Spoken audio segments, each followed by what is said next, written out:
John chapter 19. Then Pilate therefore took Jesus and scourged him. And the soldiers platted a crown of thorns, and put it on his head.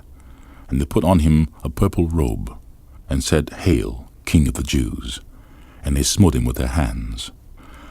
Pilate therefore went forth again, and saith unto them, Behold, I bring him forth to you, that ye may know that I find no fault in him. Then came Jesus forth, wearing the crown of thorns, and purple robe. And Pilate saith unto them, Behold the man. When the chief priests therefore and the officers saw him, they cried out, saying, Crucify him, crucify him. Pilate saith unto them, Take ye him, and crucify him, for I find no fault in him.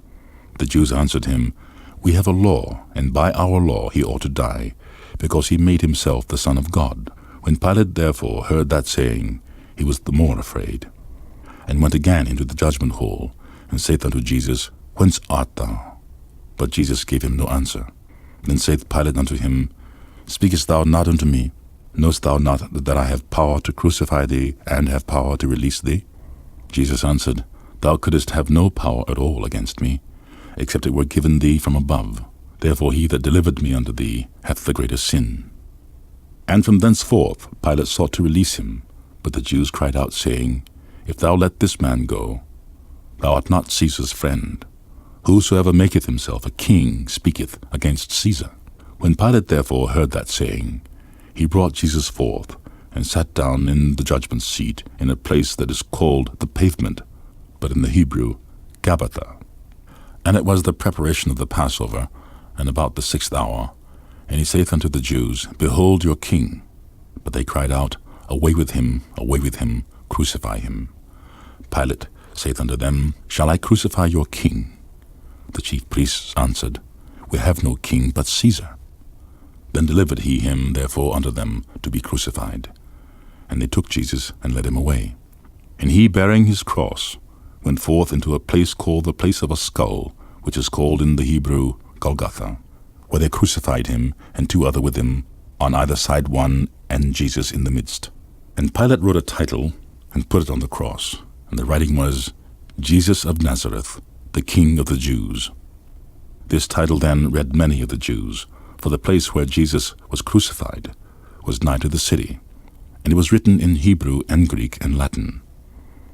Then said the chief priests of the Jews to Pilate, Write not the King of the Jews, but that he said, I am the King of the Jews. Pilate answered, What I have written, I have written.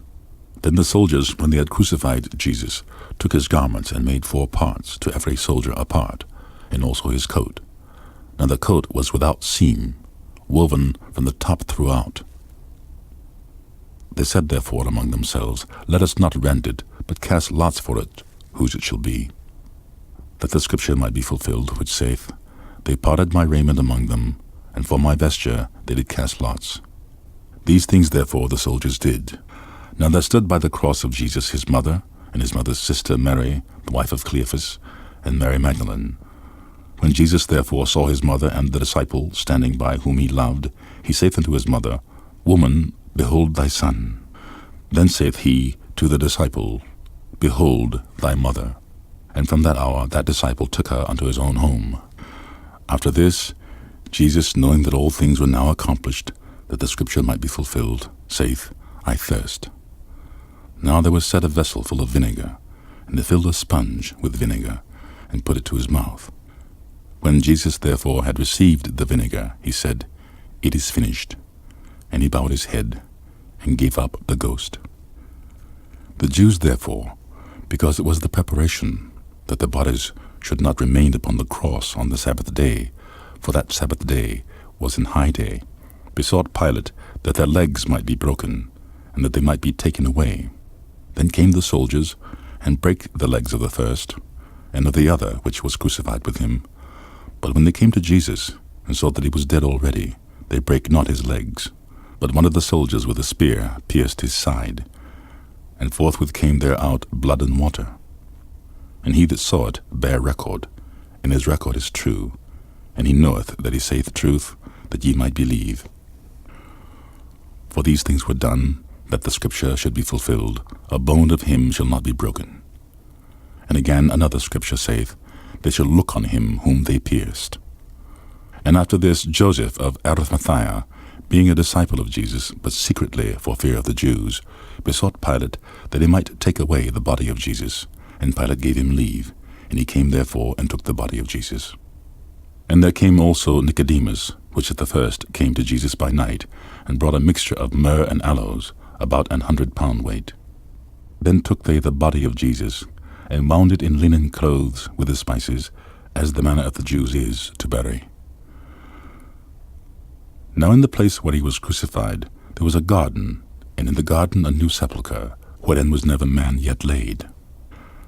There laid they Jesus, therefore, because of the Jews' preparation day, for the sepulchre was nigh at hand.